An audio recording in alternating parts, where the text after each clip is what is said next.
வணக்கம் நண்பர்களே. நம்முடைய சாக்ரட்டிஸ் ஸ்டுடியோ நண்பர்களில் சிலர் வேதாத்திரி மகரிஷி குறித்த காணொளி ஒன்றை பதிவேற்றம் செய்ய வேண்டும் என்று விருப்பம் தெரிவித்து வந்தார்கள்.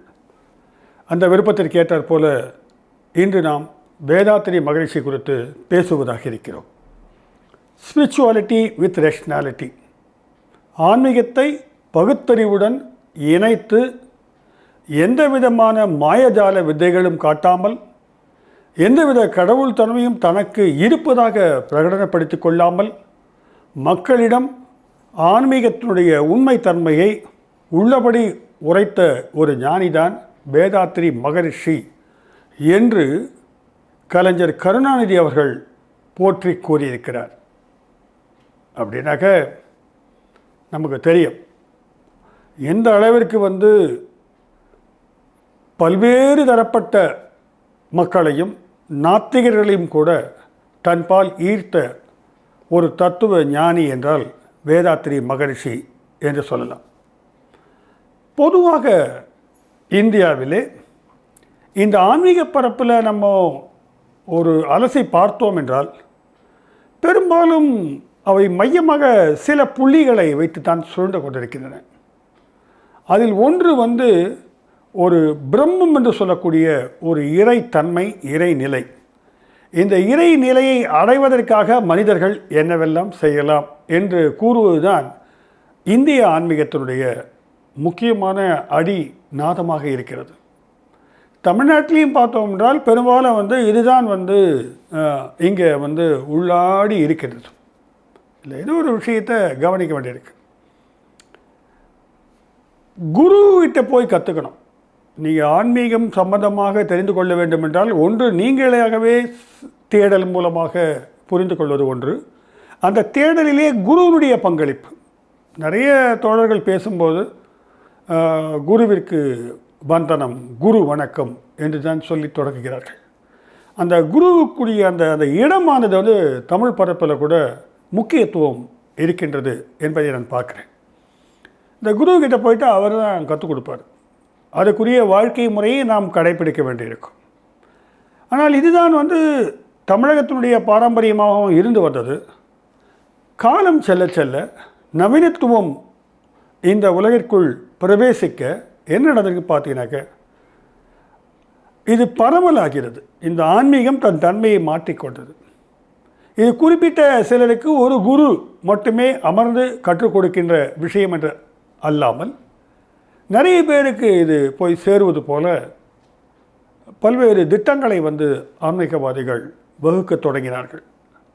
ஆகையினால் ஆங்காங்கே பயிற்சியகங்களை தொடங்குவது என்பதும் மற்றும் பொது வெளியிலே இது குறித்து பேசுவது என்பதும், இன்றைக்கு எடுத்துக்கொண்டால் ஆன்லைன் மூலமாக கூட மெடிடேஷன், யோகா ப்ராக்டிசஸ்லாம் கற்றுக் கொடுக்குறாங்க.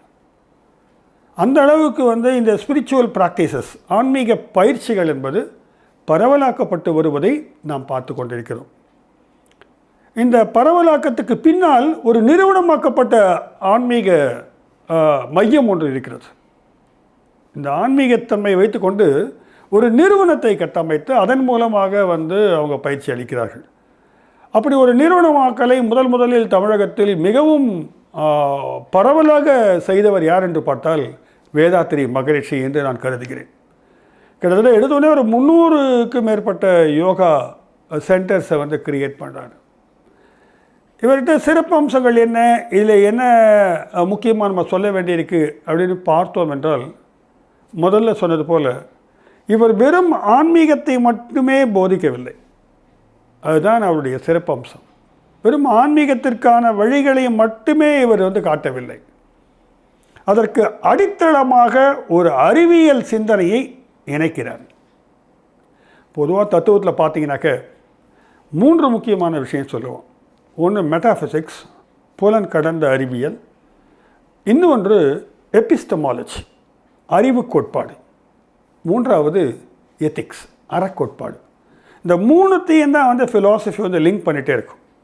ஒன்று மெட்டாஃபிசிக்ஸாக இருக்கும், இன்னொன்று எபிஸ்டமாலஜி, இன்னொன்று எத்திக்ஸ். இந்த 3ோடும் இணைப்புகள் இருக்கும் தத்துவத்தில் பார்த்தீங்கன்னாக்க. இவருடைய தத்துவ கோட்பாடு என்பது கூட இந்த 3இன் அடிப்படையில் தான் அமைந்திருப்பதாக நான் பார்க்கிறேன். இந்த மெட்டாஃபிசிக்ஸ்ன்னு எடுத்துக்கிட்டோன்னா பெரும்பாலும் வந்து அது ஃபிசிக்ஸ்க்கு அப்பாற்பட்டது, அறிவியலுக்கு அப்பாற்பட்டது. அப்படியே தான் வந்து அது விளக்கப்படும். அதில் ஆன்மா, பிரம்மா, ஆன்மாவோட பிரம்மா கலப்பது, இந்த மாதிரியான மொழியாடல்கள் வந்து பெரும்பாலும் அதில் இருக்கும். எத்திக்ஸ் வந்து நமக்கு தெரியும். அறம் என்பது வந்து அடிப்படையான ஒரு சாரமாக எல்லா ஆன்மீகத்திலையுமே வலியுறுத்தப்படுகிறது. இங்கே ஒரு கேள்வி இருக்குது, இந்த அறத்துக்கும் பிரம்மத்துக்கும் என்ன சம்பந்தம்? அறம் இல்லாதவர் கூட வந்து இறைவனை அடைந்த சில எவிடன்சஸ்லாம் இருக்குது நமக்கு, அப்படின்ற ஒரு கேள்விகள்லாம் நமக்கு இயல்பாக எழும். இது அத்தனையும் ரொம்ப டைட்டாக பேக் பண்ணி கொடுக்குறவர் தான் வேதாத்ரி மகரிஷி. இன்னொன்று நான் பார்க்குறேன், தமிழ்நாட்டில் அவர் 1911 பிறந்தவர். அப்படின்னா அவர் 35வது வயதில் தான் அவருக்கு ஒரு ஆன்மீக ஒரு அனுபவம் கிடைப்பதாக தெரிகிறது. 35 வயதுக்கு பிறகு கிட்டத்தட்ட பின்னால் தான் வந்து அவர் வந்து தன்னுடைய ஆன்மீக பயிற்சிகளை வழங்குவது என்பதையும் அதை பரவலாக்குவது என்பதையும் செய்கிறார். இப்போ அந்த அளவில் பார்க்கும்பொழுது பார்த்தா இவர் ஒரு விஷயத்தை நல்லா புரிஞ்சு வச்சுருக்காரு எனக்கு தெரியுது. வெறுமனே ஆன்மீகம் பேசுவது என்பதோ ஆன்மீக பயிற்சிகளை வழங்குவதோ என்பது அஸ்திவாரம் இல்லாத ஒரு தத்துவ கோட்பாடாக ஆகி கீழே விழுந்துடும். அப்போ இதற்குரிய அஸ்திவாரம் நான் சொன்னது போல் இந்த மெட்டாஃபிசிக்ஸ் தான். மெட்டாஃபிசிக்ஸ் வச்சுட்டு தான் வந்து ஐடியலிஸ்ட் பிளாட்ஃபாரத்தில் எல்லா ஃபிலாசபியுமே கட்டமைப்பாங்க. இந்த மெட்டாஃபிசிக்ஸை கொஸ்டின் பண்ண முடியாது. அதுக்கு ஒரு எபிஸ்டமாலஜி வச்சுருப்பாங்க, அதாவது ஒரு லாஜிக், ஒரு தர்க்கம் வச்சுருப்பாங்க. இந்த தர்க்கம்ன்றது வந்து நம்ம புரிஞ்சிக்க வேண்டிய ஒரு விஷயம் இருக்குது லாஜிக்கில். தர்க்கம் என்பது வந்து it is not dealing with truth, it is dealing with validity. வேலிடாக இல்லையான்னா பார்க்குமே தவிர அது ஃபேக்சுவலாக உண்மையானது வந்து தர்க்கத்தில் வந்து பெரும்பாலும் பார்க்கறது இல்லை. அந்த வகையில் பார்க்க போனால் மெட்டாஃபிசிக்ஸ் என்பது ஒரு வேலிடிட்டி கொண்ட ஒரு கட்டமைப்பாகத்தான் இருக்கிறது. அப்படி என்றால் இது ஏற்புடையதாக இருக்கிறது என்பதை நிரூபிப்பதற்காக உருவாக்கப்பட்டது.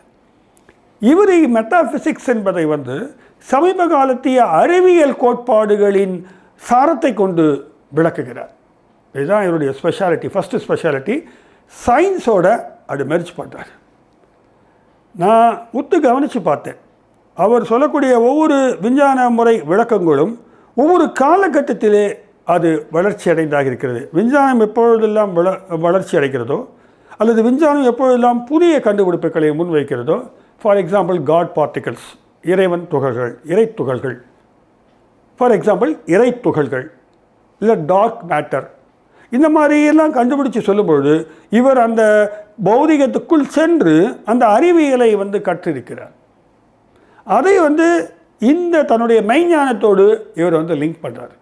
ஆக ஒரு சயின்டிஃபிக் ஃப்ரேம் ஒர்க்கை முதல்ல வந்து கொடுத்தா தான் உலகில் வந்து இன்றைக்கு இருக்கக்கூடிய உலகம், அவர் தொடர்ந்து சொல்கிறார், பகுத்தறிவான உலகம் இது, படிப்பு நிறைய இருக்கிற உலகம் இது, தொடர்ந்து நம்ம வந்து முன்னேறி போகிறோம், பகுத்தறிவு சார்ந்த ஒரு கட்டமைப்பு இருக்க வேண்டும் என்பதை வந்து அவர் புரிந்து வைத்திருக்கிறார்.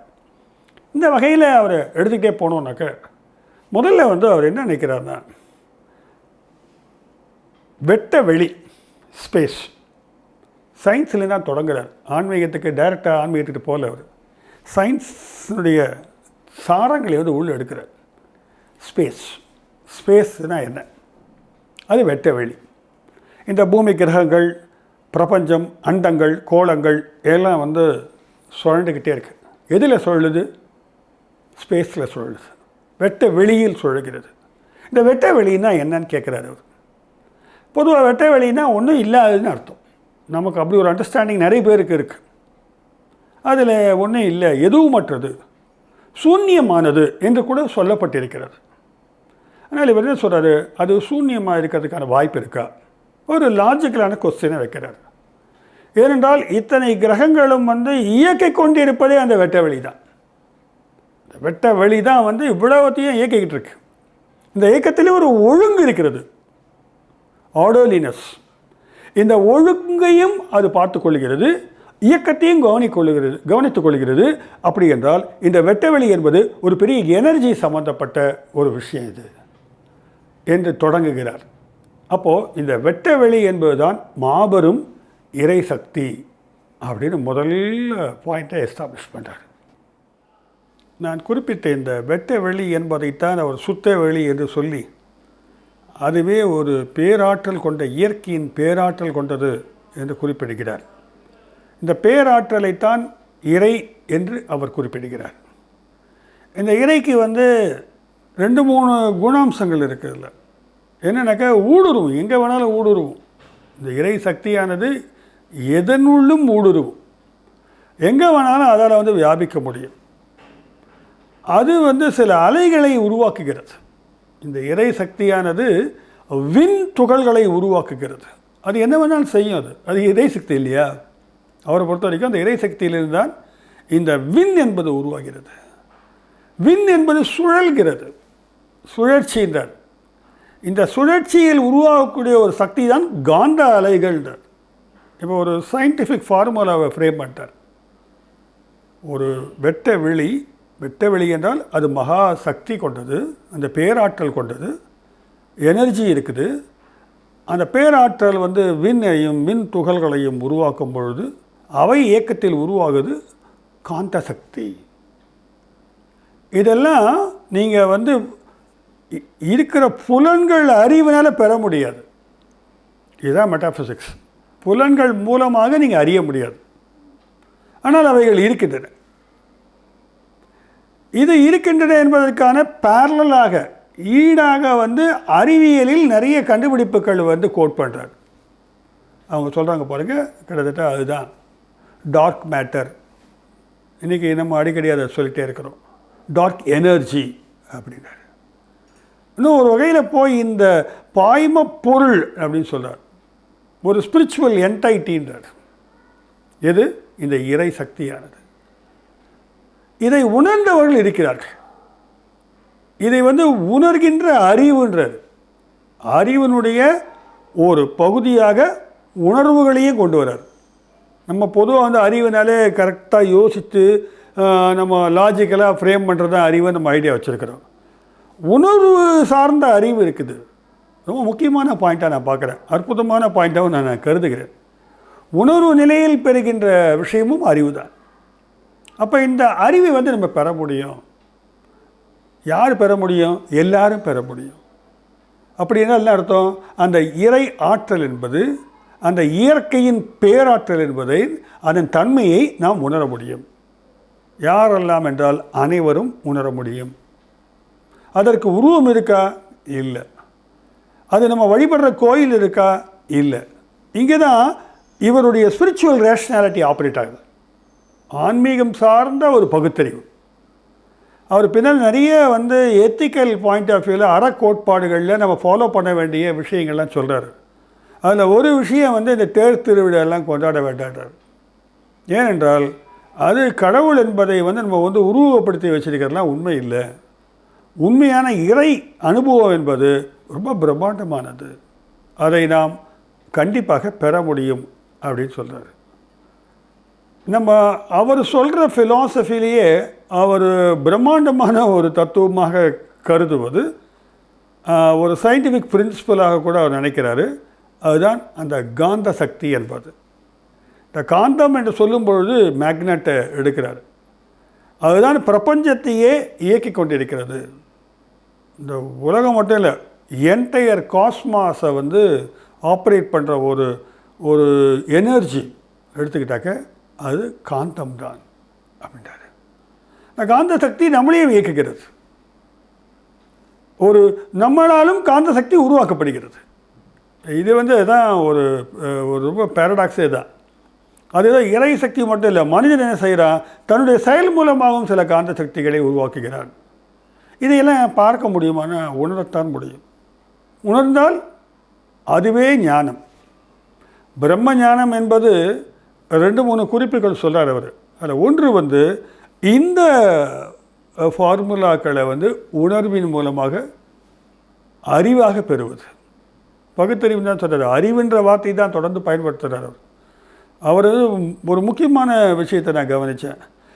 முடிந்தவரை அல்ல, பெரும்பால் 99% தமிழ் சொற்களைத்தான் பயன்படுத்துகிறார். ஆன்மீகத்திற்கான மிகச்சரியான தமிழ் சொற்களை அவர் வடிவமைத்து கொடுத்திருக்கிறார் நான் கருதுகிறேன்.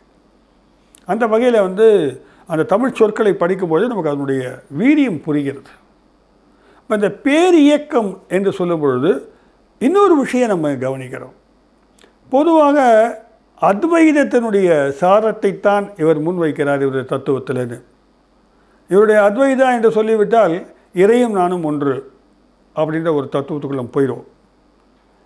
பெரும்பாலும் அந்த சக்தியை பற்றி சொல்லும் பொழுது நம்முள்ளும் அந்த சக்தி இயங்கிக் கொண்டிருக்கிறது என்பதை அவர் சொல்லுகிறார். அது காந்த சக்தி என்று அவர் கருதுகிறார். ஆனால் அத்வைதத்தில் இந்த காந்தம்லாம் கிடையாது. சங்கரர் காலத்தில் எந்த விதமான விஞ்ஞான கண்டுபிடிப்புகளும் கண்டுபிடிக்காதாலும், இரண்டாவது மொத்தமாகவே ஒரு மெட்டபிசிக்கல் அண்ட் லாஜிக்கல் லெவலில் மட்டுமே அவர் விவாதங்களை கொண்டு போனதாலும் அதுக்கான வாய்ப்புகளே இல்லை.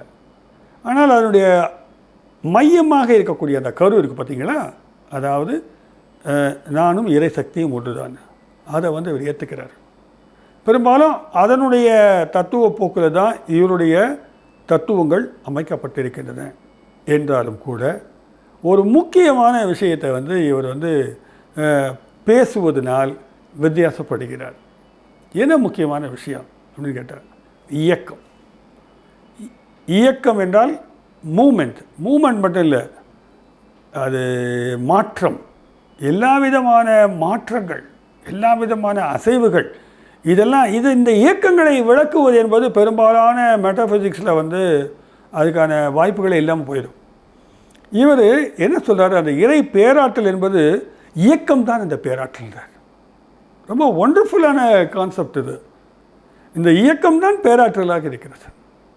அது ஏதோ ஒரு இடத்துல நிலையாக இருத்தி வைக்கப்பட்ட ஒரு சக்தி அல்ல இறை சக்தி என்பது. அது அப்படியே ஆப்ரேட் ஆகிட்டே இருக்குது. அது ஒரு டயலக்டிக்கல் ப்ராசஸில் ஆப்ரேட் ஆகுது, இயங்கியலாக இருக்கிறது. கிட்டத்தட்ட பார்த்தீங்கன்னாக்க இது ஹெகலுடைய அப்சல்யூட் ஸ்பிரிச்சுவலிசம் சொல்லுவார் பாருங்கள்.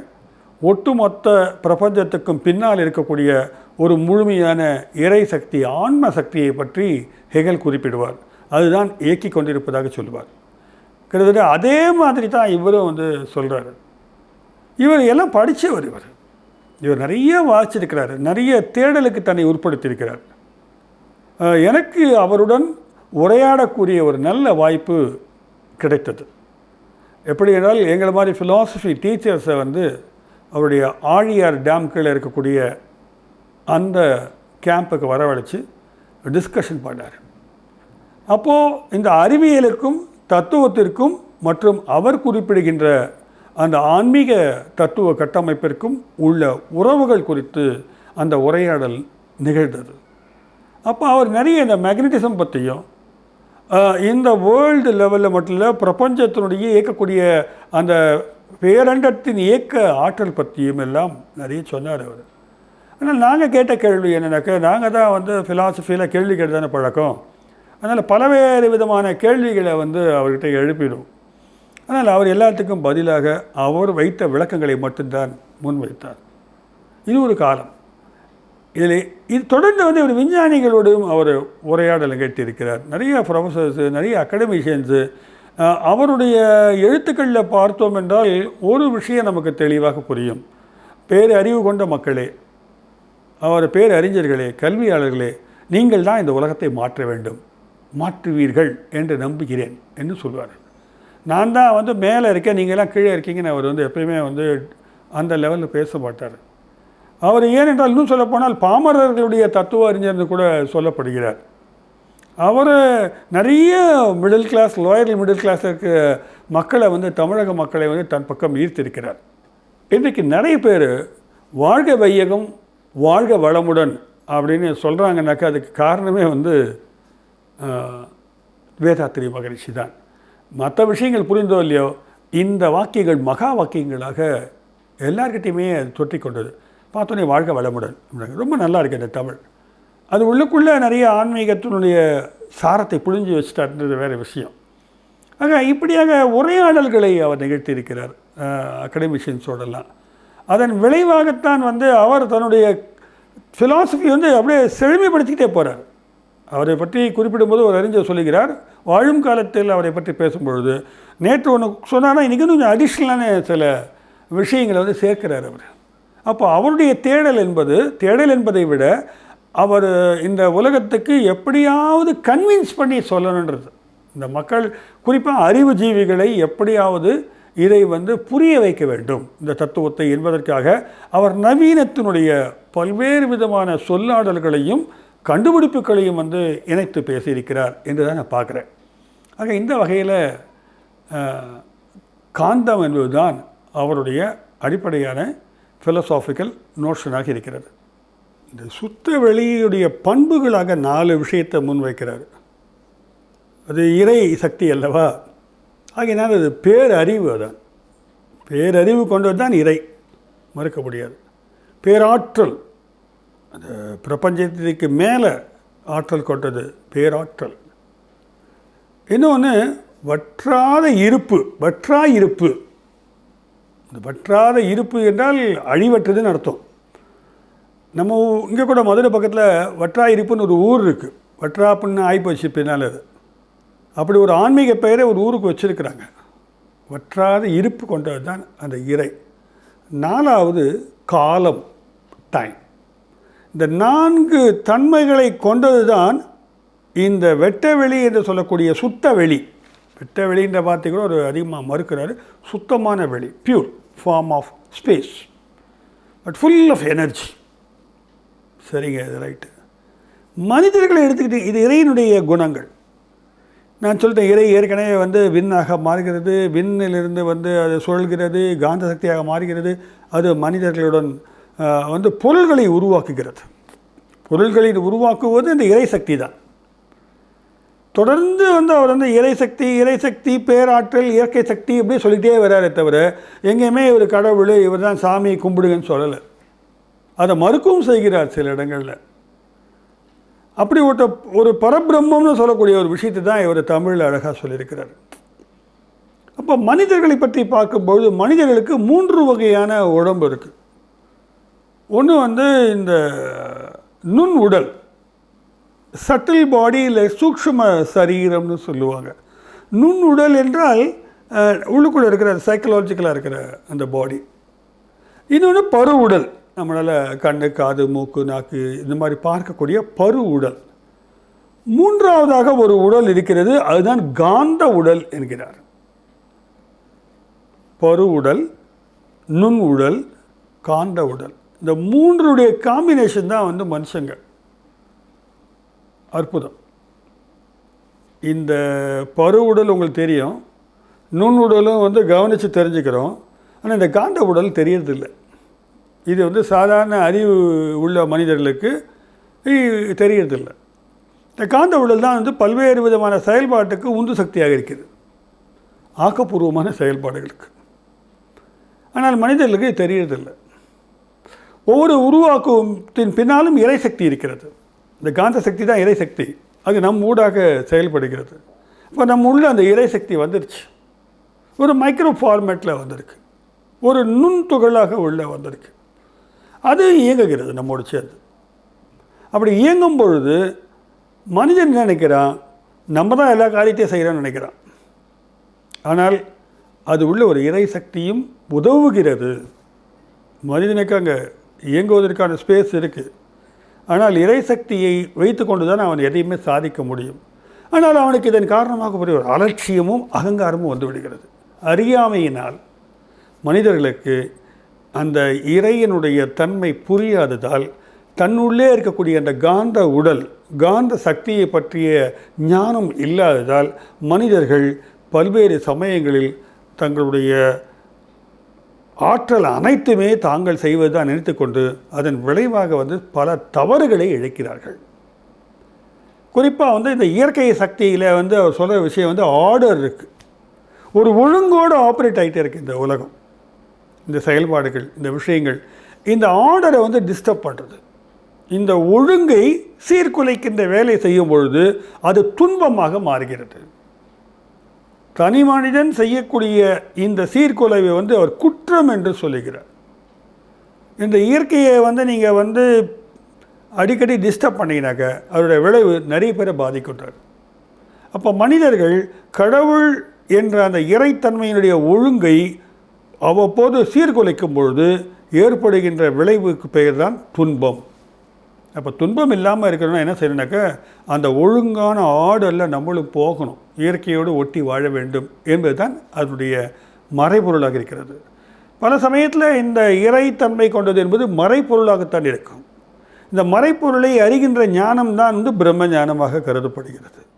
அந்த பேராற்றலாக இருக்கின்ற இறை சக்தியை விளக்கும் பொழுது இந்த மனிதர்கள் எப்படி அதோடு உறவு கொள்கிறார்கள் என்பதை விளக்குவதுதான் இம்மாதிரியான ஆன்மீக தத்துவவாதிகளுடைய முக்கியமான பணியாக இருக்கிறது. நிறைய ஃபிலாசபர்ஸ் இதை பண்ணியிருக்கிறாங்க. இவர் அதை எப்படி கனெக்ட் பண்ணுறதுன்றது தான் எப்பயுமே பிரச்சனை. ஆனால் இவர் என்ன ரொம்ப அற்புதமாக ஒரு காரியம் செய்திருக்கிறார் என்றால், இறைவனை இயக்கமாக பார்த்து விட்டார். அப்படியே சுழண்டுக்கிட்டே இருக்கிற ஒரு மாபெரும் சக்தியாக பார்த்து விட்டார். இன்னும் சொல்லப்போனால் ஒரு பேர் ஒளி என்பதை விட அவரை கருமையாக கூட, இருட்டாக கூட பார்க்கிறார். டார்க் மேட்டர், டார்க் எனர்ஜின்னு கண்டுபிடிச்சி வந்த உடனே இவர் அப்படியே அதை உள்வாங்கிக்கிறார் அந்த கான்செப்டை. அவர் சொல்கிறார், நம்ம ஃபீல் பண்ணுறது அதுதான். அதை வச்சு தான் இப்போ அவர் இன்னும் 2 விஷயம் சொல்கிறார். இந்த காந்தம் பற்றி சொல்லும் பொழுது, இந்த காந்தம் தான் இறை சக்தியாக இங்கே இருக்கிறது என்பதை குறிக்கும் வகையிலே காந்தன் என்ற பெயரெல்லாம் வைக்கப்பட்டது. இந்த காந்தன் என்ற பெயர் தான் பின்னால் கந்தன் என்று மாறியது அப்படின்னு கூட சொற்களை வைத்துக்கொண்டு முருகனை எப்படி அது கந்தனாக மாறியது இந்த காந்தம்னு சொல்கிறார். இப்போ ரஜினிகாந்த்லாம் சொல்கிறாங்களே, அந்த காந்த், அது காந்தத்தை குறிக்கிறது. அந்த காந்தம் என்பது இவரை பொறுத்தவரை சாதாரண மேக்னெட் இல்லை, அது ஒரு அருவமான இறை சக்தி கொண்ட, எங்கும் பரவி கிடக்கின்ற, ஒரு விரவி கிடக்கின்ற ஒரு இறை சக்தி. அதுக்கு அப்படி சொல்கிறார். இந்த பகுதியை வந்தீங்கன்னாக்க இந்த பிரம்மாண்டமான இந்த இயங்கி கொண்டிருக்கின்ற இந்த பேராற்றல் இருக்கிறது, இது மனிதர்களோட இயற்கையாக அந்த காந்தத்தின் மூலமாக கான்டாக்ட் பண்ணிடுது. அப்போ எப்போயுமே ஒரு அலை ஓடிக்கிட்டே இருக்குது. நம்ம கண்ணுக்கு தெரியாத பல அலைகள் நம்மளை சுற்றி இருக்கிறது. அதில் இறை சக்தி கொண்ட அலை இருப்பதாக இவர் எஸ்டாப்ளிஷ் பண்ணிட்டார். இது ரொம்ப ஒரு கம்ஃபர்டபுளான ஒரு சயின்டிஃபிக் எக்ஸ்ப்ளனேஷனாக ஸ்பிரிச்சுவல் தளத்தில் இருக்குது. இந்த விளக்கங்களை கேட்ட மக்களுக்கு ஒரு பெரிய மரியாதை இவர் மீது ஏற்பட்டது. ஏனென்றால் இவர் ஒரு மூட நம்பிக்கையை கொண்டு எதையும் விளக்கவில்லை, மாயாஜாலங்களை செய்து மக்களை ஈர்க்கவில்லை. இந்த இணைப்பை சொன்ன இவர் மனிதர்கள் மேம்பட வாழ வேண்டும் என்பதுதான் தன்னுடைய குறிக்கோள், தன்னுடைய ஆன்மீகத்துடைய குறிக்கோள் என்றும் கூட பறைசாற்றுகிறார். தனி மனிதனும் நல்லா இருக்கணும், இந்த உலகமும் நல்லா இருக்கணும், ஒரு பேர் அமைதி நிலவ வேண்டும், அதே மாதிரி எல்லாருக்கும் எல்லா வளங்களும் கிடைக்கணும். இதுதானே பேசிக்காக நம்ம மனித நேயம் கொண்டவர்கள் அப்படி தான் யோசிப்பாங்க. இதை எப்படி உருவாக்குவது என்பது குறித்து அவர் யோசித்தார். தன்னுடைய இந்த ஆன்மீக தத்துவ வடிவத்தை இந்த உலகம் சிறப்பாக வாழ்வதற்காக எப்படி பயன்படுத்துவது என்று அவர் அப்ளிகேஷன் பாயிண்டில் யோசித்தார். இங்கே தான் வேதாத்திரி மகரிஷினுடைய பெருமையானது சற்று மிகைப்படுகிறது. சாதாரணமாக சொல்லிட்டு போயிடல. அவர் சமுதாயத்தின் மீது அக்கறை கொண்டார். சமூக பிரச்சனைகள் குறித்து பல்வேறு கருத்துக்களை தெரிவித்திருக்கிறார். நம்முடைய வாழ்க்கை முறைகள் எப்படி இருக்க வேண்டும் என்பதை பற்றியும் கூட அவர் தன்னுடைய ஆன்மீக தளத்திலிருந்து குறிப்பிட்டிருக்கிறார். எப்படி இந்த நம்ம பொதுவாக இந்த இறை சக்தியோட கை குலுக்குவது தான் வாழ்க்கையுடைய நோக்கம், அதுதான் முக்தி மோட்சம் சொல்லிட்டு போயிடுவாங்க. அவர் அங்கே நிற்கலை. அவர் வேண்டுகோள் விடுக்கிறார். நீங்கள் இந்த உலகத்தை உய்விக்க வேண்டும், அறிஞர் பெருமக்கள் எல்லாரும். அதற்கு முதல் ஸ்டெப்பாக ஒன்று சொல்கிறாரு, கர்ம யோகம் தான், செயல் சார்ந்த ஒரு விடிவு தான் அதற்கு சாத்தியம். எப்படின்னு பார்த்தீங்கன்னா, மனிதர்கள் கர்மத்தை செய்ய வேண்டும். நமக்கு இந்த கர்ம யோகா அப்படின்றத முன்வைக்கிறார். செயல் வினை திட்டம். இந்த கர்ம யோகான்றது பொதுவாக என்ன புரிதலுக்கு நம்ம உட்பட்டு இருக்கிறோம் என்றால், இப்பிறவியில் செய்கின்ற கர்மா அடுத்த பிறவியில் கேரி அவுட் ஆகும். முற்பகல் செய்யின் பிற்பகல் விளையும். நல்ல கர்மம் செய்தால் நல்ல விடிவு கிடைக்கும். இல்லைனாக்கா கர்மம், தவறான கர்மங்களை நம்ம செய்தோம் என்றால் அது அந்த இறைவனுடைய அந்த சபையில் உங்களுக்கு தண்டனை வழங்கப்படும். இப்படிலாம் நிறைய தியரிஸ் கன்ஸ்ட்ரக்ட் ஆகிருக்கு. இவர் அந்த மாதிரியான விளக்கம் கொடுக்கல. கர்மா என்றால் செயல், யோகம் என்றால் இறைவனால் வகுக்கப்பட்ட ஒரு இறைவன்ற வார்த்தைகள் அவர் பயன்படுத்தலை. இறை சக்தி, வேறாற்றல், இயற்கை இப்படி தான் பேசுகிறார். அந்த ஒரு லெவலில் இறையினுடைய நீதி, இறைவனால் கொடுக்கப்பட்ட ஒரு நீதி இருக்கிறது, இயற்கை நீதி இருக்கிறது. அதோடு ஒட்டி உறவாடி அந்த இயற்கை அறத்துடன் இணைந்து என்பது தான் இங்கே வந்து யோகம். கர்மா என்பது செயல், யோகம் என்பது இணையது.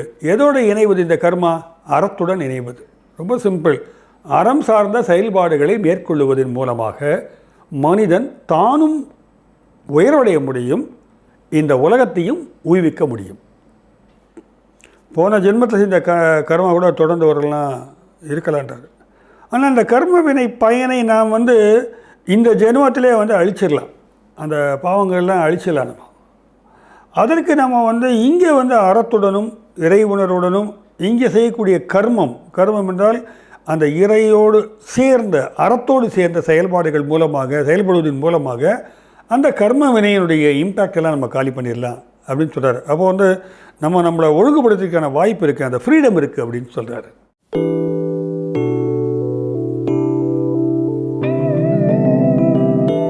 இப்படி கர்மயோகம் பற்றி புதிய ஒரு விளக்கத்தை கொடுத்த அவர் வந்து அந்த இறை நீதி என்றால் எப்படி புரிந்து கொள்வது என்பதற்கான பல வழிமுறைகளையும் பின்னர் சொல்லிக் கொடுக்குறார். இங்கே நான் வந்து ஒரு யதார்த்தமாக ஒரு விஷயத்தை சொல்ல விரும்புகிறேன். ரொம்ப ரிஜிடாக கரெக்டாக சொல்லிகிட்டே போகும்பொழுது நமக்கு வந்து அந்த எண்டு என்னவாக இருக்குன்றதை பற்றி ரொம்ப ஆர்வம் இருக்கும். இன்னும் நிறைய விஷயங்கள் சொல்ல வேண்டியிருக்கு.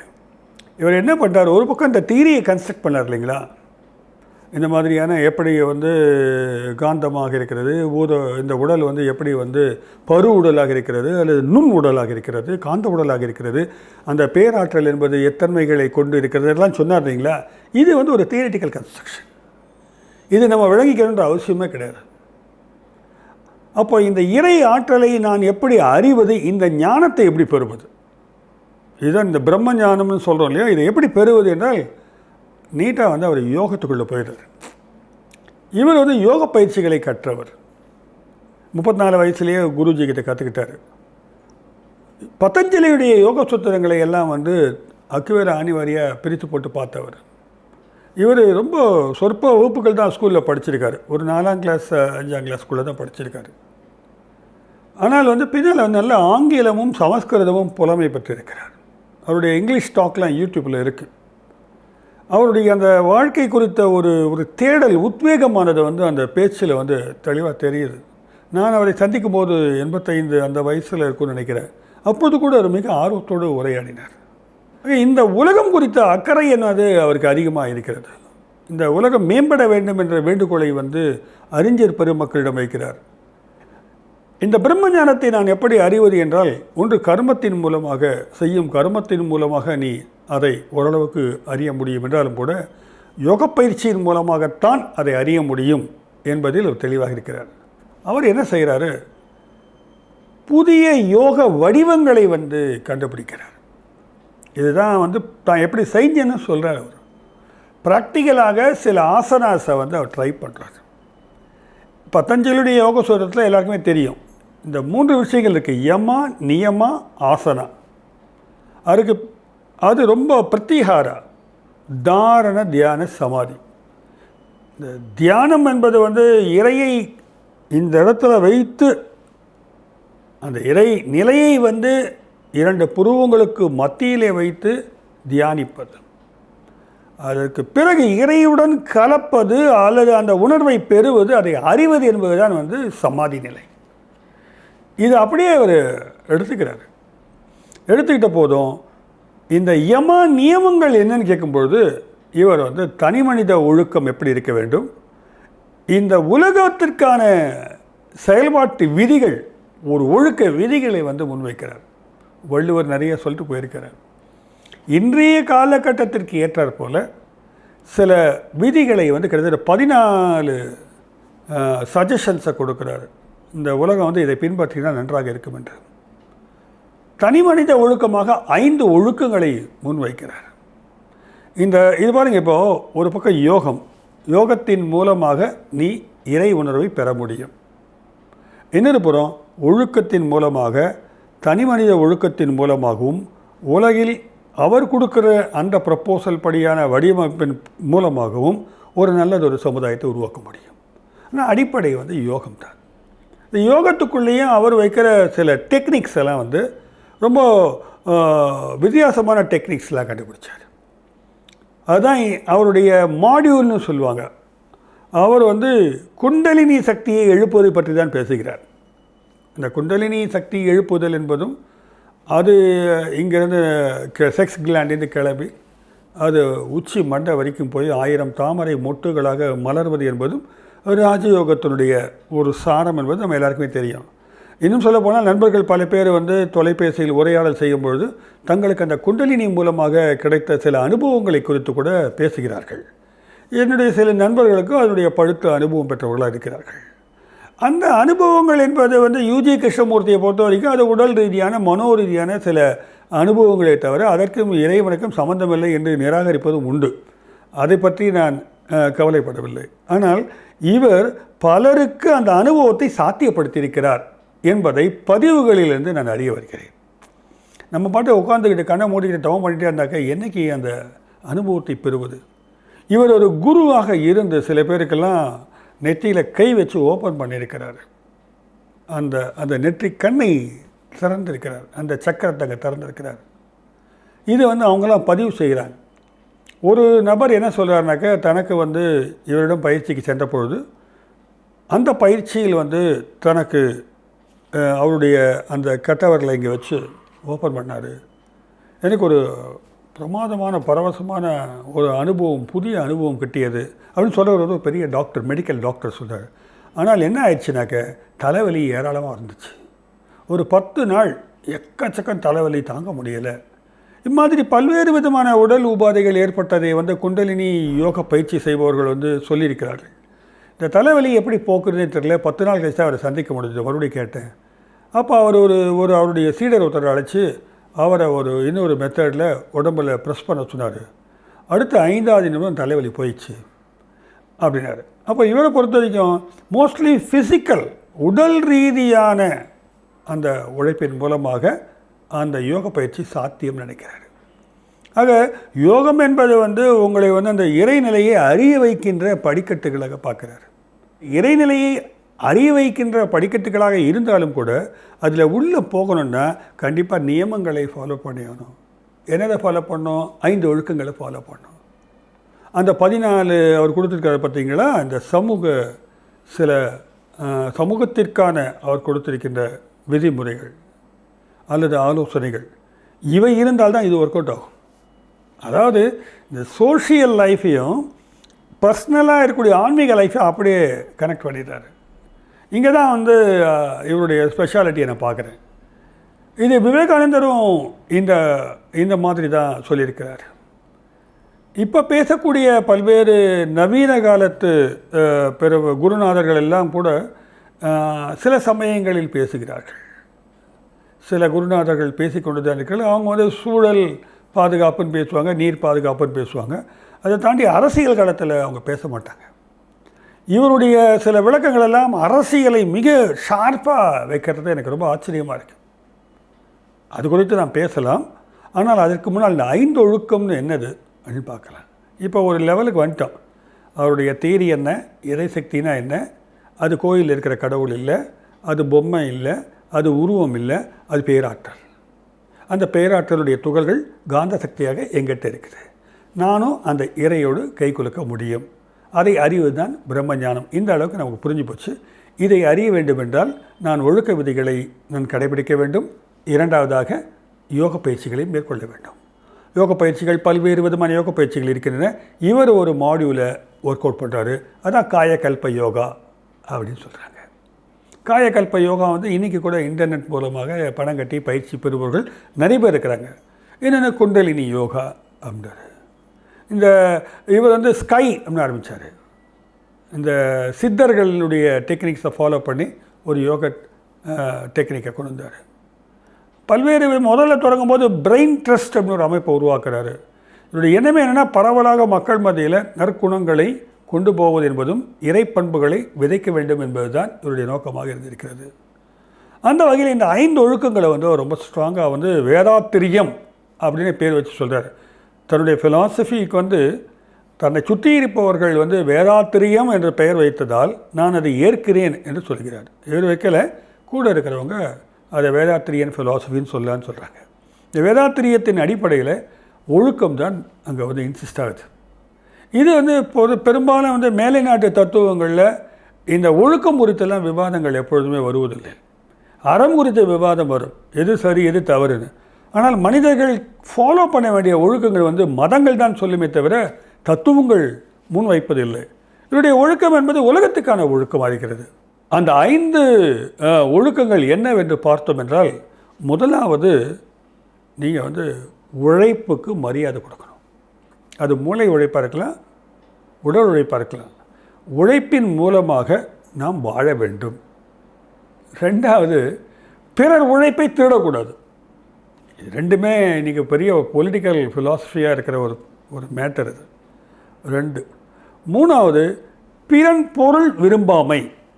இதெல்லாம் வந்து ஆஸ்தியான்னு சொல்லுவாங்க, பிறருடைய ஆஸ்திக்கு ஆசைப்படாமல் இருக்கிறது. யோகத்தில் அடிப்படையாக வைக்கிறாங்க. அதே போல் மற்றவர்கள் மகிழ்ச்சியாக இருப்பதற்கு நாம் என்ன செய்ய முடியும் என்று யோசிக்கின்ற அந்த அன்பு. இப்படியாக இந்த 4 விஷயங்களும் நமக்கு தெரியும். பிறர் பொருள் விரும்பக்கூடாது, அதே மாதிரி நம்ம வந்து உழைச்சி சாப்பிட்ணும், பிறர் உழைப்பை திருடக்கூடாது. இதெல்லாம் சரிதான். 2 எக்ஸ்ட்ரா விஷயம் சொல்கிறார், உயிர் கொல்லாமை. அப்போ என்னன்னாக்கா இது கிட்டத்தட்ட காருண்யம், ஜீவ காருண்யம். ராமலிங்கருடைய ஜீவ காருண்யத்தை அடிப்படையாக வைக்கிறார். உயிர்களை கொல்லாதீர்கள். வேறு யாருமே சொல்லாத ஒரு ஃபிலாசாபிக்கல் பாயிண்ட் சொல்கிறார், எக்ஸிஸ்டென்ஷியல் ஃபிலாசபி. பிறருடைய சுதந்திரத்தை பாதிக்காதீர்கள், மதிக்க கற்றுக் கொடுங்கள். இதுக்கு மேலே என்ன வேணும் ஃபிலாசபியில்? உழைக்கணும், பிறர் உழைப்பை திருடக்கூடாது, கொல்லாமை, பிறருக்கு உதவி செய்தல், மேம்படுவதற்காக அன்பு காட்டுதல், எல்லாவற்றுக்கும் மேலாக மற்றவருடைய சுதந்திரத்தை மதிப்பது.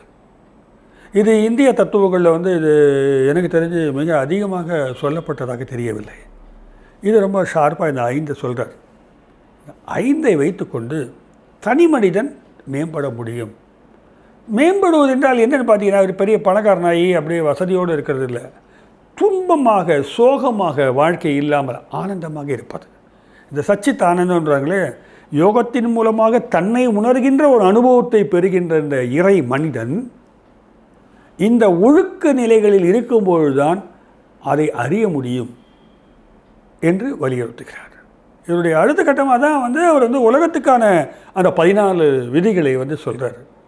இதை பேஸ் பண்ணி ஒரு மாடலே தயார் பண்ணி உலக அமைதிக்கான ஒரு ப்ளூ பிரிண்ட்டை கொண்டு போய் ஐநா சபையிலே ப்ரெசென்ட் பண்ணிட்டார். இவருடைய ப்ரெசன்டேஷன், இவருடைய டாக்கை கேட்டு பல நாடுகளுக்கு விசிட் பண்ணிருக்காரு. பல பல்கலைக்கழகங்களில் இவருடைய தத்துவங்களை வச்சுருக்கிறாங்க. அந்த 14 விஷயங்கள் என்ன, அதில் தான் வந்து இவருடைய ஒட்டுமொத்த தத்துவத்தையும் அவர் சுருக்கி உள்ளே வச்சுட்டார். ஒரு பக்கம் சோஷியல் ஃபிலாசபி வரும், பொலிட்டிக்கல் ஃபிலாசபி ஒரு பக்கம் வந்து ஸ்பிரிச்சுவல் ஃபிலாசபி. இதை 3த்தையும் அப்படி கலந்து கரெக்டாக ஒரு மாடியூலில் வச்சுட்டார். நம்ம முன்னால் எரிக் ஃப்ரோம் என்ற தத்துவ அறிஞர் பற்றி காணொலி போட்ட பொழுது கூட நண்பர்கள் சொல்லுவாங்க, இதையே தான் வேதாத்திரி மகரிஷி சொல்லியிருக்காரு. இன்னும் பல காணொலிகள் போடும்போதெல்லாம் நிறைய பேர் வந்து வேதாத்திரி மகரிஷியை பற்றி சொல்லியிருக்கிறார்கள்.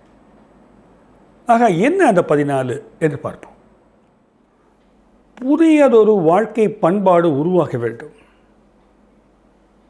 பழையவற்றில் ஏராளமான சிக்கல்கள் இருக்கின்றன. அந்த பண்பாட்டை உருவாக்குவதற்காகத்தான் 14 வகையான திட்டங்களை அவர் முன்வைக்கிறார். முதல் வேண்டுகோள் அல்லது அவருடைய ப்ரப்போசல் என்ன கேட்டிங்கன்னா, போர் இல்லாத உலகத்தை உண்டாக்க வேண்டும். இன்றைக்கி உக்ரைன் போர் பார்த்துட்ருக்கோம். போர் என்பது வந்து மனிதர்கள் காட்டுமிராண்டித்தனமாக இருந்தபோது செய்தது. அதனால் போரற்ற உலகத்தை உருவாக்குதல். 2வது, பொருள் துறையில் சமநீதி. இந்த பொருள் துறையில் சமநீதினா என்ன புரியுதில்லை உங்களுக்கு? மார்க்சியத்தினுடைய சார் இது. எல்லாருக்கும் சொத்தானது சமமாக இருக்க வேண்டும், தேவைக்கு அதிகமான சொத்து யார்ட்டு இருக்கக்கூடாதுன்றதை வலியுறுத்துகிறார். இப்படியாக நேர்மையான நீதி முறை, நில உலகுக்கு ஓர் ஆட்சி, அதாவது உலக மக்கள் அனைவருக்கும் ஆட்சியில் பங்குள்ளத்தக்க வகையில் உலக பொது ஆட்சி வேண்டும். சீர் செய்த பண்பாடு. 6வது, சிந்தனையோர் வழி வாழ்வு. பல்வேறு அறிஞர்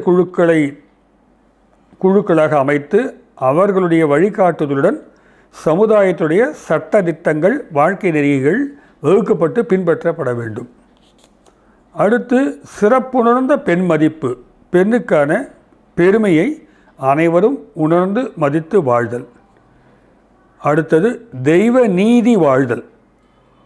இறைநிலை என்று நாம் கூறியிருக்கிறோம். அந்த இறைநிலையிலிருந்து பிசகாமல் தவறு எழாமல் சமுதாயத்தை மேம்பட செய்து வாழ்தல். அடுத்து தேர் திருவிழா தவிர்த்தல். இந்த திருவிழாலாம் வேண்டான்றார். சாமிக்கு படைக்கிறது இந்த இடத்துல ரேஷனாலிட்டி ரொம்ப ஸ்ட்ராங்காக வைக்கிறாரு. சாமி தான் உனக்கு படையல் போட்டுக்கிட்டு இறைவன் தான் உன்னை வாழ வைத்து கொண்டிருக்கிறான். அவருக்கு போய் நீ போய் எதுவும் கொடுக்க வேண்டிய அவசியம் இல்லை. ஆனால் மக்களுடைய மனங்களை மயக்கி வைத்திருக்கிறார்கள் சில கபடதாரிகள். எப்படின்னாக்கா இவங்க நீங்கள் இறைவனுக்கு செய்தாக்க உனக்கு நல்லது நடக்கும் அப்படின்னா, அப்படிலாம் ஒன்றும் நடக்காது. நீ அவருக்கு லஞ்சம் கொடுத்தோ இந்த மாதிரி பொருள்களை கொடுத்தோ எதுவும் சாதிக்க முடியாது. அர்ச்சனை செய்தோ அல்லது திருவிழாக்களில் கூட்டம் கூட்டமாக கலந்து கொண்டோ பிரயோஜனம் இல்லை. அப்போ அவர் இந்த இடத்துல ஒரு சீர்திருத்தத்தை முன்வைக்கிறார். தேர் திருவிழாக்களை நாம் செய்ய வேண்டிய அவசியம் இல்லை என்கிறார். நம்ம ஆளுங்களுக்கு தலை வெடிச்சிடும். இது இல்லைன்னா அது ஒரு கல்ச்சுரல் ஃபெஸ்டிவலாக பார்க்குறாங்க. சிறுவர்களுக்கே விளையாட்டு. என்னன்னா பெரியவங்களாம் விளையாடக்கூடாதுன்றாரு. ரொம்ப இன்ட்ரெஸ்டிங்கான ஒரு பாயிண்ட் இது. பெரியவங்க ஏன் விளையாடக்கூடாது அப்படின்னா, பெரியவங்க வேறு வேலை நிறைய இருக்குது. அவங்களுக்கு சமூகத்தை உருப்படியாக்கிறதுக்கு நிறைய வேலை இருக்குது. சின்ன பசங்களுக்கு தேவையில்லை. அவங்க எல்லாமே அதில் கற்றுக்கிறாங்க. பெரியவர்கள் விளையாட்டின் மூலமாக சூதாட்டம் மாதிரி ஆகிவிட்டது விளையாட்டு. அப்பயே சொல்கிறார். இன்றைக்கி நம்ம பார்க்குறோம் இல்லையா, ஏலம் போட்டுலாம் கிரிக்கெட் ஆடுறாங்க. பல்வேறு விளையாட்டுகள் இன்றைக்கி பெரிய பெரிய சேலஞ்சஸாக மாறிட்டுருக்கு. பெரிய பெரிய கார்ப்பரேட்டுகள் இந்த விளையாட்டை நடத்திக்கிட்டு இருக்காங்க. இது நடக்கக்கூடாதுன்றார். பெரியவர்களை வேறு விதமான செயல்பாடுகளில் ஈடுபடுத்த வேண்டும் சமூகம். அவர்களுக்கான விளையாட்டுகளை தவிர்க்க வேண்டும். அது கடைசியில் போய் முடிகிறது பெரிய வணிகத்துக்கும் அல்லது மோதல்களில் தான் அது கொண்டு செல்கிறது என்று அவர் சொல்கிறது யோசிக்க தான் வைக்கிது. கண்டிப்பாக செயல் விளைவு உணர்கல்வி. செயல் விளைவு என்னென்னு தெரியணும். நம்ம ஒன்று செஞ்சால் அதோடய இம்பேக்ட் என்ன, சமுதாயத்தை எப்படி பாதிக்கும், இயற்கை எப்படி பாதிக்கும், நம்மளை எப்படி பாதிக்கும், இந்த ஒரு 3 கட்டமைப்புக்குள்ளே ஆப்ரேட் பண்ணுறாரு. நான், நீங்கள், இயற்கை. இந்த 3ஐயும் இணைத்து ஒருங்கிணைந்த ஒரு செயல்பாடுகளை புரிந்து கொள்ள வைக்கின்ற கல்வி வேணும்ன்றார். நம்ம அதெல்லாம் செய்கிறோமான்னு தெரியல. இப்போ தான் கொஞ்சம் முயற்சி பண்ணிக்கிட்டு இருக்கோம். அதற்கு பிறகு சீர்காந்த நிலை விளக்கம். இந்த சீர்காந்தம் இதுதான் பிரபஞ்ச இயக்கத்தில் இந்த காந்தம் என்பது ஒரு பேராற்றலாக இருக்கிறது. இதை குறித்து நாம் ஏற்கனவே பேசியிருக்கோம். அது குறித்து விளக்க வேண்டும்ன்றார். ஃபேண்டாஸ்டிக்காக ஒரு பாயிண்ட் சொல்கிறார். உணவும் நீரும் உலகத்தில் எல்லாருக்கும் பொதுவாக்க வேண்டும். உணவு கிடைக்கணும், நீர் அப்படியே கண்டுபிடிச்சிட்டாரு பாருங்க. அவர் தண்ணியை விலைக்கு விற்பான்னு கண்டுபிடிச்சிட்டாரு. நீர் எல்லாருக்கும் பொதுவானது. அது இயற்கையிலேருந்து கிடைக்குது. அது வியாபாரம் செய்யக்கூடாது அப்படின்றார். நீரை பொதுவாக்க வேண்டும் அனைவருக்கும் உலகத்தில். உண்மை ஒன்றை தேர்ந்தெடுக்க வேண்டும். இதுதான் கடைசி. உண்மை ஒன்றை என்னன்னாக்கா ஒரே கடவுள் தான். ஒன்றே குலம் ஒருவனே தேவன். உலக அனைத்துக்கும் ஒரே கடவுள் தான். இறைவன் என்பவன் ஒருவன் தான். அது எங்கே இறைவன் தான் உங்கள் இறைவன் தான் சண்டை போட்டிங்கனாக்கா எல்லா மத தலைவர்களையும் அடிக்கடி கூப்பிட்டு பேசுங்க. இது ஒரு முக்கியமான விஷயம். இன்டர் ரிலீஜியஸ் டயலாக் வேணுன்றார். எல்லா மத தலைவரை உட்கார வச்சு பேசுனீங்கனாக்கா இறைவன் என்றால் என்ன என்பதை பற்றி பேசுங்க போதும். அவங்க மூலமாகத்தான் இதை மக்களிடம் கொண்டு போக முடியும். இல்லை என்றால் மதத்தின் அடிப்படையிலே அரசியல் நடக்கும், மதத்தின் அடிப்படையிலே போர்கள் நடக்கும், மதத்தின் அடிப்படையிலே ஆங்காங்கே சண்டை நடக்கும், உயிர் பலிகள் நடக்கும். அதனால் அடிப்படை என்ன? ஒன்றே குலம் ஒருவனே தேவன் என்பதை புரிந்து கொண்டால் மனிதர்களுக்கு அது ஒன்றும் மனித குலம் இறைசக்தி அப்படின்றத புரிய வைக்கிறோன்றார். ஆக இப்படியாக ஒரு 14 முக்கிய அம்சங்களை இந்த உலகம் சீர்பட இயங்குவதற்காக அவர் முன்வைக்கிறார். இயக்கத்தை கண்டது அறிவியல் விஞ்ஞானம், ஆனால் இயக்கத்தின் மூலத்தை கண்டது தத்துவம் அப்படின்னு சொல்லுவார் அவர். விஞ்ஞானம் இயக்கத்தை தான் சொல்லிக்கிட்டு இருக்கு, நான் அந்த மூலத்தையே நம்ம கண்டுபிடிக்க முடியும். அது எப்படிங்க தெரியும்னா கண்டிப்பாக அவருடைய மனவளக்கலை யோகத்தின் மூலமாக அதுதான் குண்டலினி யோகம். அதை பயிற்சி செய்வதன் மூலமாக கண்டிப்பாக முறையாக பயிற்சி செய்தால் இந்த அறிவை பெற முடியும் என்று அவர் உறுதியிட்டு ஒவ்வொரு முறையும் சொல்லியிருக்கிறார். இதை அகத்தவம் என்று சொல்லுகிறார். அகம் தவம், அகத்திற்குள் நாம் நிகழ்த்தும் தவம். அப்போது இவர் பெரும்பாலும் இந்த பழைய மெத்தடு தான் முன் வைக்கிறாருனாலும் அந்த யோகா ப்ராக்டிஸில் அதனுடைய டெக்னிக்ஸில் சில மாறுதல்களை செய்து காட்டுகிறார். அதை இவர் வெவ்வேறு இடங்கள்லேருந்து ஜப்பானிய முறைகள்லேருந்து சிலதை கற்றுக்கொண்டிருக்கிறார் என்று கூட சொல்லுகிறார்கள். சில முறைகளை எல்லாம் போட்டு ஒரு ஒரு புதிய ஒரு முறையை இவர் வடிவமைத்து அதன் மூலமாக அந்த இறை சக்தியை நாம் உணரக்கூடிய ஒரு வழியை உண்டாக்கியிருக்கிறார். இதை ப்ராக்டிஸ் பண்ணி பார்க்கலாம். இப்போ நெட்லலாம் கூட அவங்க ப்ராக்டிஸ்லாம் கொடுக்குறாங்க. இது வேறு ஒரு பாதை, இது ஆன்மீக பாதை. இதில் அறிவியலுடைய பேக்ரவுண்ட் கொடுத்தாலும் போகின்ற முறை பழைய யோக முறையைத்தான் இவர் முன்வைக்கிறார் என்று நான் கருதுகிறேன். இதுக்கு மேலே ஒரு விஷயம் நான் பார்க்குறேன். இவர் இதோடு நிறுத்தலை. இந்த குண்டலினி ப்ராக்டிஸு இல்லை மனவளக்கலையோடு நிறுத்தலை. இவர் இதுக்கு மேலே போய் பஞ்சபூத நவக்கிரக தவம் செய்யணுன்றார். பஞ்சபூத நவக்கிரக தவம் செய்யணுன்றார். இதனுடைய பேசிக்கான விளக்கம் என்னன்னு பார்த்தாக்க, இந்த பிரபஞ்சம், இந்த உலகம் பஞ்சபூதங்களால் ஆனது. நீர், நிலம், காற்று, ஆகாயம். அது நமக்கு தெரியும். அதோடு நம்மளை கனெக்ட் பண்ண ட்ரை பண்ணுறார். சரி, அது புரியுது. பஞ்சபூதங்களை நம்ம பேசியிருக்கிறோம். இவர் நவக்கிரகத்தையும் கொண்டு வரார். இவர் என்ன விளக்கம் கொடுக்குறாருன்னா, ஒவ்வொரு கிரகத்திலிருந்து ஒவ்வொரு வகையான வண்ணம் கொண்ட காந்த அலைகள் வந்துக்கிட்டு இருக்கு. மனிதர்களோடு அது தொடர்பு கொள்ளுகிறது. பிறவியிலேயே சில கிரகங்களுடைய கதிர்கள் நம்ம மீது படுகின்றன, உருவாக்குகின்றன எல்லாம் பேசுகிறார். அப்போ இந்த அதில் ஏற்படுகின்ற மாற்றங்கள் நம்மை பாதிக்கும்னு கூட சொல்கிறார் அவர். கிட்டத்தட்ட இன்றைக்கி இந்த ஜோசியமில் பார்த்தீங்கன்னாக்க அந்த கிரகங்களுக்கு நமக்கு இருக்கக்கூடிய தொடர்புகளெல்லாம் நிறைய விளக்கம் பண்ணுறாங்க.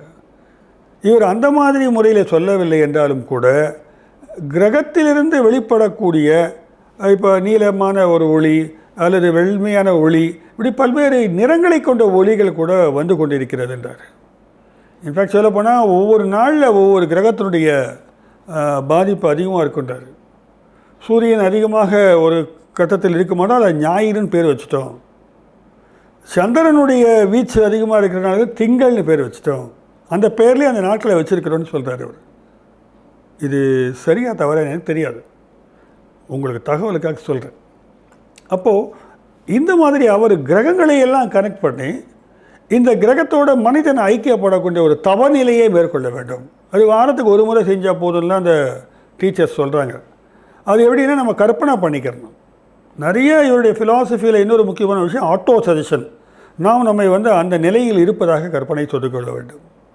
அந்த சூரியனோடு நாம் அந்த நெருப்பில் உட்கார்ந்துருக்கிற மாதிரி தவம், அல்லது குளுமையான நிலவில் உட்கார்ந்துருக்கிற மாதிரி தவம், இந்த மாதிரி சில தவ பயிற்சிகளை எல்லாம் மேற்கொள்வதற்கு அவர் பேட்டர்ன் போட்டு மாடியூல் போட்டு டெக்னிக்கெல்லாம் போட்டு கொடுத்துருக்கிறார். இன்றைக்கி அவங்க பண்ணுறாங்க.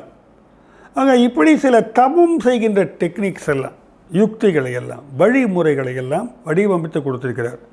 ஆக ஒரு மிக சாதாரணமான ஒரு நபர், ஸ்கூல் கூட படிக்காதவர், சாதாரணமாக வியாபாரம் பண்ணவர், காஞ்சிபுரத்தில் பிறந்தவர், வியாபாரம் பண்ணி அடி வாங்கி பெரிய பெரிய வியாபாரம் பண்ணி அதுலேயும் அடி வாங்கி வாழ்க்கையில் ஒரு தரைமட்ட லெவலில் வறுமை அனைத்தையும் பார்த்தவர், ஏன் இந்த வேதனை, ஏன் இந்த வறுமை, நான் ஏன் கஷ்டப்படுறேன்னு ஒரு வேதனையோடு எந்திரிச்சு இந்த வாழ்க்கை குறித்த ஒரு உண்மையை தேடும்பொழுது தான் அவருக்கு இதெல்லாம் கிடைக்குது. அப்போது அவருடைய ஆன்மீக அனுபவங்களிலிருந்து இந்த விளக்கங்களை அவர் கட்டமைத்து ஒரு பெரிய ஒரு தத்துவ கோட்பாடாக முன்வைத்திருக்கிறார். அதைத்தான் வேதாத்திரியம் என்று சொல்லுகிறார்கள். ஆக ஜீவகாந்த அலைகள் இருக்கலாம், இறையாற்றல் எங்குமே பாய்ந்து கொண்டு இருக்கலாம். இவை எல்லாவற்றையும் விட சமநீதி கிடைக்க வேண்டும் என்கின்ற கருத்தும், பெண்களை மதிக்க வேண்டும் என்ற கருத்தும், நல்லதொரு கல்வியானது அடுத்த தலைமுறைக்கு வழங்கப்பட வேண்டிய கருத்தும், இப்படியாக இந்த உலகம் மேம்படுவதற்காக அவர் முன்வைத்த அந்த ஆலோசனைகள் எல்லாம் ஒரு சிறந்த சமூகவியலாளருடைய ஆலோசனைகளாகத்தான் இருக்கின்றன என்பது எனக்கு கருத்து. ஆனால் ஒட்டுமொத்தமாக இந்த ஸ்பிரிச்சுவாலிட்டியை ரிஜெக்ட் பண்ணலாம். அதுக்கான தகுதி யாருக்கு இருக்குனாக்கா அதை எக்ஸ்பீரியன்ஸ் பண்ணி பார்த்தவங்க தான் செய்ய முடியும். நான் ஒரு கருத்து மட்டும் சொல்லி முடித்துக்கொள்ள விரும்புகிறேன். இந்த விஞ்ஞானத்தோடு முடிச்சு போடும்பொழுது சில சிக்கல்கள் இருக்கின்றன. அவர் காட் பார்ட்டிகல்ஸோட கொண்டு வராரு, இன்ஃபினைட் ஆர்டிகல்ஸோட கொண்டு வராரு. இந்த மாதிரி நிறைய விஷயங்களோட அவர் கனெக்ட் பண்ணி அதுதான் இதுன்ற மாதிரி கொண்டு வராரு. அப்படி செய்வதில் சிக்கல் இருக்கிறது. ஏனென்றால் டாவோ ஆஃப் ஃபிசிக்ஸ் என்ற புத்தகத்தில் ஃப்ரிட்ஸ் ஆஃப் காப்ரா என்ற ஆத்தர் சொல்லியிருப்பார், அது விஞ்ஞானத்துடைய கண்டுபிடிப்புகளும் ஆன்மீகத்துடைய முன்மொழிவுகளும் கிட்டத்தட்ட ஒரே மாதிரி தெரியலாம், ஆனால் அவை வெவ்வேறு தன்மை கொண்டவை. அவை ரெண்டு பேரலாக இருக்குது, அது இணையவே முடியாதுன்னு சொல்வார்.